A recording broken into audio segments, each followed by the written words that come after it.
The Joy of Murder, a Daiyu Wu mystery. Daiyu Wu Mysteries, Book 2. Written by Gloria Oliver. Narrated by Brandon S. Borko. What's Gone On Before? 1930, Dallas, Texas. Daiyu Wu is the only child of Tai and Lien Wu. She is Chinese and blind. Not a good combination during what the press has dubbed the menace of the Yellow Terror. Laying low is a matter of survival.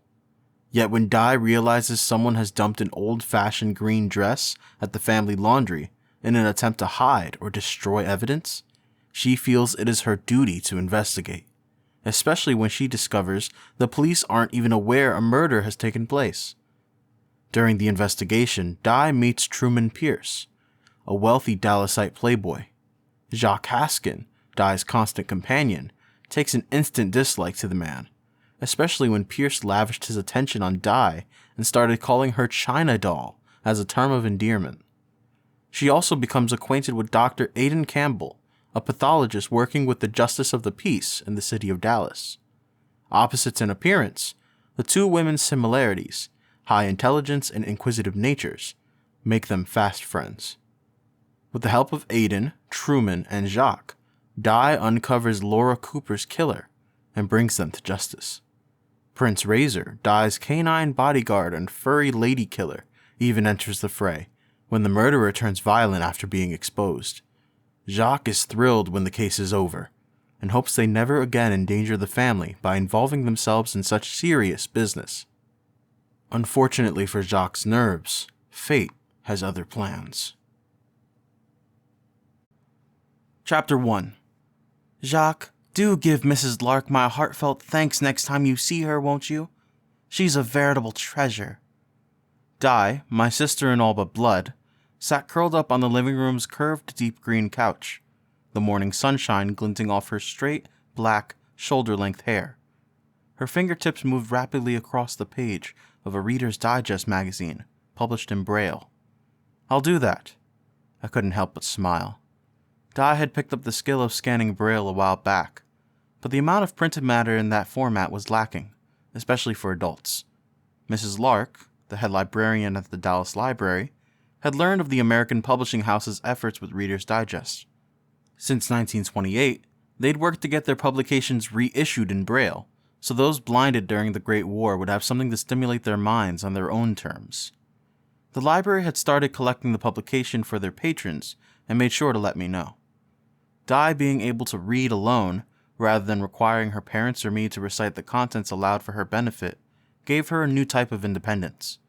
I was happy for her, even as somewhere deep inside I mourned the lessening of my duties. It was absurd, of course, but the feeling was there all the same. "What are you reading?" I asked her. "An article called Aladdins of the Test Tubes by William Pickett Helm. It's a bit fanciful, but it's nice to see chemists getting some attention. I just wish he'd actually mentioned some formulae in the piece." She shrugged. "Oh well, something is better than nothing." Her satisfied smile belied her words. Dozing beside her, Prince Razor, our Scottish Terrier and Pomeranian mixed companion, suddenly sat up, both ears lifting. Dai's heart-shaped face also tilted slightly.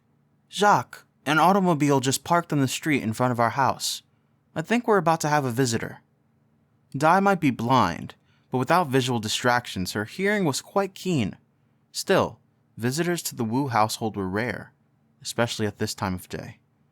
Luckily, life had pretty much returned to normal after the Laura Cooper incident had been closed, for the most part anyway, so there should be nothing to worry about. Dai's friendship with Dr. Aidan Campbell had blossomed since then, which enriched both their lives, even if, at times, the technical science banter left me scratching my head. Unfortunately, he who wasn't worth talking about had not disappeared from our lives as I'd hoped. But pressure from his family and self-appointed girlfriend had kept meetings between him and Dai to a minimum, and the dreaded dinner delayed, much to Dai's father's relief as well as mine. Truman Pierce was trouble with a capital T.